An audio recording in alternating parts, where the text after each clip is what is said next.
it's not something that can be looked at in isolation in the private sector, because it involves the state's involvement as well, in the sense that you've got this sort of moral hazard otherwise. Why should I save personally when anyone else isn't? And the state's providing for other people. So it's got to be a partnership between the private sector and the state for any product to develop, because otherwise it comes back to means testing and all that mess you get into. It was interesting in David Blake's presentation this morning that he said, you know, the single most unacceptable thing to consumers about annuities is the cross-subsidy and the risk of dying early and your money being used to pay everyone else off. Well, you know, unless we're prepared to decide as a society that is a good thing that, you know, we cross-subsidise and use some people's money to favour others, I don't think we're going to get even close to a solution around long-term care. If everyone's going to say, well, actually, as you say, combined with the moral hazard, I don't want to hand over my accumulated savings to a long-term care plan or institution and then die the next day and know that my money's going to be used to fund the Alzheimer's patients. Presumably they're positing an individual solution, aren't you? What want to do that if everyone there's a sector solution, you know, it's paid through that's, I think, just, yeah, it's just, it would have to go down that route. It would have to be like motor insurance or other things you are compelled to do. Otherwise, you know, everyone individually would seek someone else. I think you're starting to get to another issue. My name is Harry Taylor. I worked in insurance and banking, and I worked in life industry, and I worked in pensions as well. So I've got more of an overview, and just fascinated by the way you present the issue, and sort of stepping back at a high level. It makes me think about what is it that binds people together who want to share a risk? And at the highest level, you could say, well, we all live in the United Kingdom, therefore we're bound together that way, and therefore the mechanism for that would be some kind of state provision. Or we all work together or have worked for the same employer at a particular point in time. Is that a good mechanism for binding us together? Well, it maybe was 20 years ago, but nowadays with the pace of moving from one employer to another, I'm not sure that's a very sound mechanism. And the only other two real mechanisms we have are either insurance company or friendly society. And in terms of scale, it's insurance companies. So it seems to me that's one of the solutions, or whatever solution emerges, will probably have to emerge from the insurance route. And then you've got the other questions that say, what is optional and what is compulsory? And so state benefits, you pay your taxes, and there are certain state benefits that are provided, and it's not optional whether you pay your taxes or not. So at one extreme, you've got complete compulsion, and at the other extreme, you've got complete freedom. You could choose to take out some kind of insurance policy with an insurance company or not.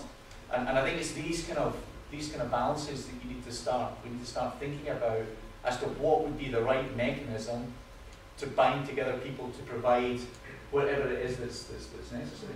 Do you have any idea what sort of size we're talking about here? I mean, the average period, is it a year or 6 months or something, that a person would be likely to need long-term care? I mean, those who need it may be for several years, but only a proportion of us will need it, because we may just die straightforwardly. So in terms of the capital you would need to be putting into a product, it might be, you're talking about £10,000 or something, where you either benefit not... more than that. Sorry, it would be a lot more than that. Why?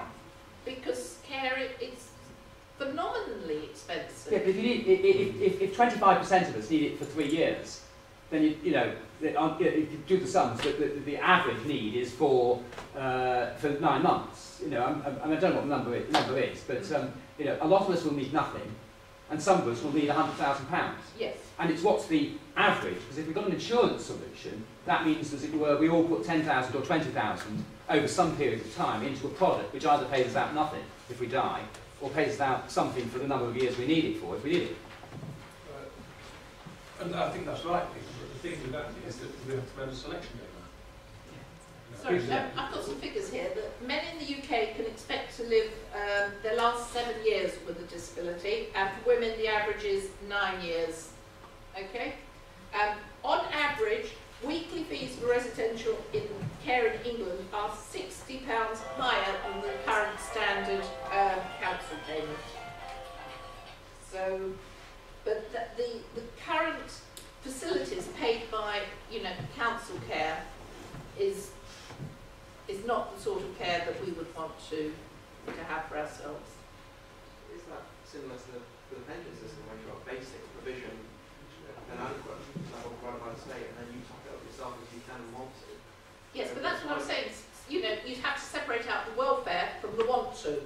And what I'm saying is, at the moment, the welfare level isn't high enough for what are considered adequate standards in today's society, and the want to can then be split into private savings and what companies are providing, and maybe what companies are providing, we should rethink whether they should be paying anything to healthy individuals, or whether the money that is currently being allocated to healthy individuals would be, in today's society, better allocated to caring for, you know, the sicker people in society. And going back to what you were talking about with moral hazard, if instead of means testing, which is money orientated, you then instead look at health testing, it is much more difficult to bring in moral hazard, because, you know, you don't want to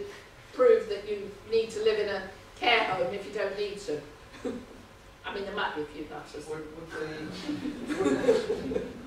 Would the government be prepared to encourage such a system on the grounds that it's relieved the cost of a proportion of the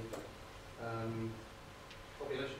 I'm not close to government, but I would have thought it was fairly easy to persuade It's just them. easy when you talk Yes. about working parties and Yes, the things yes. that should be. But I'd like to see the actuaries taking the lead on this, instead of always being on the back burner and reacting. Let's for once be proactive and make suggestions and go back to our roots. The original motto of the actuarial profession was, before they did this, making financial sense of the future, was each man is a debtor to his profession. Well, I personally feel a debtor to my profession, but I also feel a debtor to society, and I, you know, thank upstairs the Lord, you know, for the health I've got at the moment, because but for the grace of God, it could be me already in a care home. I think there's a key sort of missing issue in what you're saying though, is that whilst, you know, putting our heads together, we come up with a perfect solution to all of this, but we don't finance it. And unless someone is prepared to finance it, the most perfect solution is going to be It's not a perfect solution unless you have come up as part of the solution of who is going to finance it and how much is required. Because, again, going back to saying that Peter always comes up with lovely ideas, Peter is right. It might be 3 years, but it might be 10 years or 15 years. We need somebody to do the calculations. And it's not at this stage, at this early stage of thinking about it, something you're going to get an employer to think up a solution. But the Institute's always looking for ideas for working parties. Let's have a working party to look at what the costs are, what would be involved, what would be an ideal scenario, because I always tend, when I'm doing workshops like this, to do things in black and white, because it's the only way you'll get the audience to participate. There is somewhere in the middle, a middle way, and that is what a working party should come up with.